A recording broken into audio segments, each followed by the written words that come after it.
So, my name is Jake, and I decided to write an essay about the legacy of Herodotus. Now, Herodotus is well known in the Greek historian world and the historian alike as being the world's first historian. However, not a lot of people, the average people, know about who he is or what he contributed to the historical society. I, for one, found out about Herodotus in quite a weird way, or not, I wouldn't say weird, but more of an unorthodox way. I was playing a video game that was situated in ancient Greece, in which Herodotus was a part. He was a character in this game. The game is called Assassin's Creed Odyssey. And I remember playing when I was talking with my friend, and I asked my friend who was Herodotus, and he happened to have more knowledge about it than me, and he told me that he is basically renowned in the world as the world's first historian. So obviously, when it came to do this essay, I decided, since it was a free title, to choose the write about Herodotus' legacy as a historian, as a writer, as an author, because obviously there is nothing more important for historiography than the guy who actually invented the practice, essentially.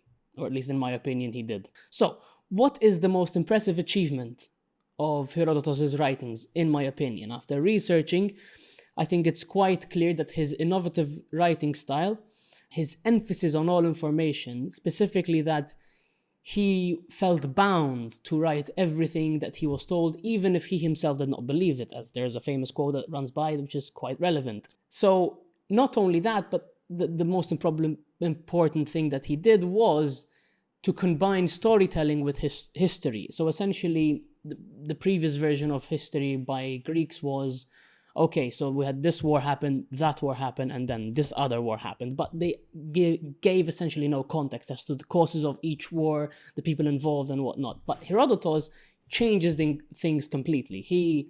For example, he writes about the Greco-Persian wars, and he emphasizes exactly the Persian way of life, the Persian societal structure, the Persian history, the Persian geography, to give a reason as to why they decided to invade Greece, as opposed to how it was done previously, which would be to say, okay, Persia invaded Greece because da-da-da-da-da, basically no reasoning at all whatsoever. Now, I think the most impressive thing that he left to us, as opposed to what he did, was his legacy.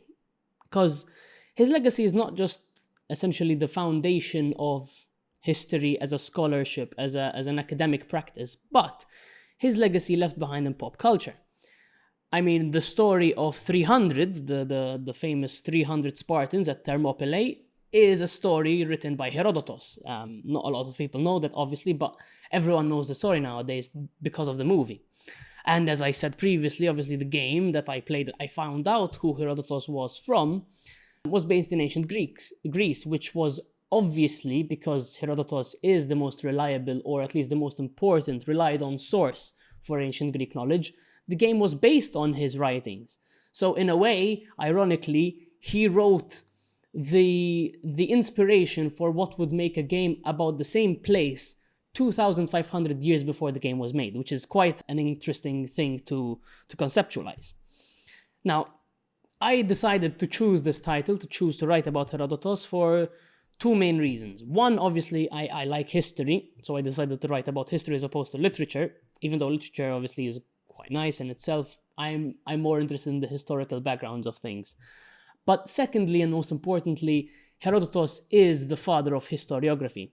The same as how Cicero, the Roman orator, centuries later exclaimed, Herodotus is the father of history. And so I figured, what better person is there to write about, especially coming from the times of the ancient Greeks, to really elaborate on the subject. And plus, it was an opportunity for me to delve into an area of interest that I've always had, but to do it for, I guess, an academic purpose, which is not just for my own personal culture. Just before I end, I'd like to add a couple of quotes that Herodotus wrote, which I believe are very telling of his wisdom.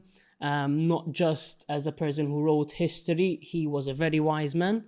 And I'd like to start with one quote, which is very important, which is, I quote, "I am bound to tell what I am told, but not in every case to believe it," end quote.